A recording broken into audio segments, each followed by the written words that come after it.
어린 자녀에게 동생이 있으면 어떨까를 물어본다면 싫다고 하는 아이가 많을까요? 환영하는 아이가 많을까요?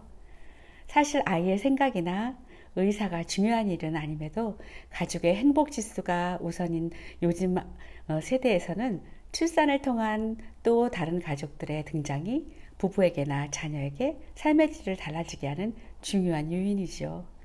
엄마 아빠의 사랑을 독차지하는 한 자녀 가족의 아이에게는 무작정 즐거운 상황은 아닐 거예요.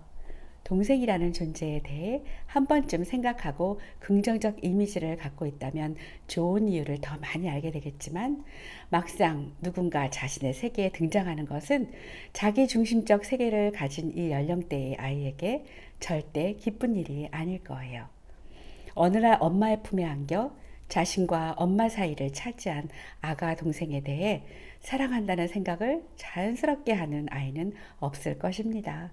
그러니 싫다는 반응은 너무 당연한 반응이랍니다.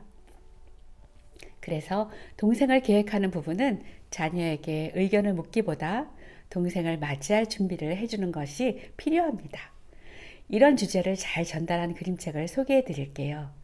한 생명이 가족으로 등장하는 시간들을 아이의 시선에서 보게 하는 그림책 동생이 태어날 거야, 존 버닝햄 글과 헬렌 옥슨버리 그림으로 되어 있는 책입니다. 동생이 태어날 거야.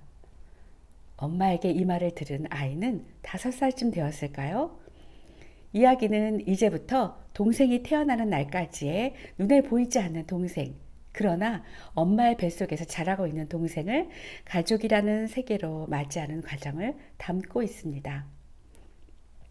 이야기 속에서 주인공 아이의 모습을 몇 가지 볼 수 있습니다. 첫 번째 모습은 바로 호기심입니다. 아이는 동생이 언제 우리 집에 오게 되는지, 뭐라고 부를지, 어떤 모습일지 궁금합니다.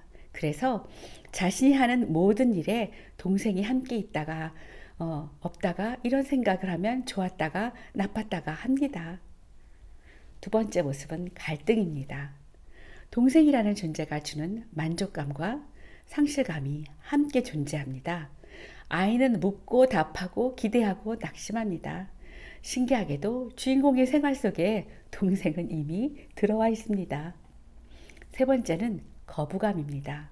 싫어, 미워, 나빠를 자주 쓰는 이 연령대의 아이들에게 불확실한 미래는 불안이요, 두려움이겠죠. 이미 자신의 세계에 들어와 버린 어린 동생, 아가의 등장이 좋고 신나는 일과 함께 말로 다 표현할 수 없는 부정적인 감정은 동생을 싫어하는 것이 아니라 예상하지 못한 변화에 대한 거부감이죠. 사실 거부감은 아이가 자기 세계를 잘 만들어 가기 위한 영역을 인식하고 있는 중요한 기제입니다. 그러나 엄마 아빠는 그 감정도 잘 읽어줘야 하고, 그럴 때 아이는 부정적인 감정도 잘 표현하고 컨트롤할 수 있게 될 것입니다. 네 번째 모습은 동행입니다. 아직 태어나지 않은 동생이 이미 곁에 있는 것처럼 일상에서 중요한 존재로 자리를 차지하고 있습니다. 아이의 일상은 엄마와의 관계에서 동생과 보낸 시간에 대한 상상으로 더 풍요롭게 이미 동행하고 있습니다. 그래서 보이는 다섯 번째 모습은 바로 기다림입니다. 주인공 아이는 동생이 오는 날을 기다립니다.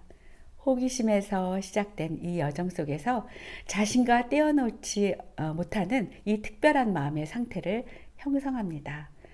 그것은 바로 사랑입니다. 동생을 사랑할 준비가 된 것입니다. 이 그림책에서 아이는 계속 묻고 계속 답하고 상상하고 기대하고 낙심하고 거부하고 함께하고 그리고 기다립니다. 참으로 아이의 세계를 정교하게 따뜻한 눈으로 작가가 들여다보고 있고, 읽어가는 내내 아이가 성장하는 모습이 대견스럽습니다. 마지막 장면에 할아버지와 늠름하게 걸어가는 뒷모습에서 우리는 주인공이 동생을 가족으로 맞이해주고 사랑해줄 것을 의심치 않습니다. 새 생명이 엄마의 뱃속에서 40주를 보내는 일이 단지 태아만을 위한 시간일까요? 엄마 아빠에게도 준비할 시간이 필요하듯이 형이 될 아이에게도 동생을 맞이할 충분한 시간이 필요합니다. 이 시간 동안 아이는 부모와 함께 동생의 성장을 지켜보고 동생의 육아에 동참하고 자신의 위치를 조정해 갑니다. 무엇보다 동생이 뱃속에서 보내는 이 모든 시간이 이미 자신에게 일어났던 시간이기에 자신도 중요한 존재, 소속감과 가치감이 강화될 수 있는 시간입니다. 한 생명이 천하보다 귀하다는 성경 말씀처럼 한 생명을 자신의 세계에 품어내는 과정을 엄마의 마음과 연결하여 배운다면 참 좋겠습니다.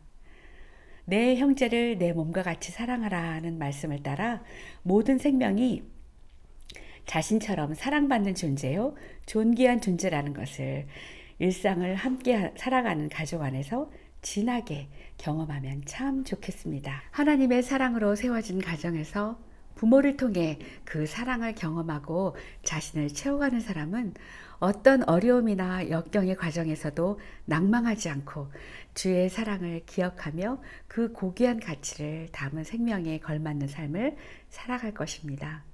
하나님의 사랑은 이런 신비한 생명의 시간들을 예외 없이 모두에게 베풀어 주셨기 때문입니다. 어떤 경우에도 새 생명을 가정에 보내주신 것은 하나님의 축복의 시작입니다.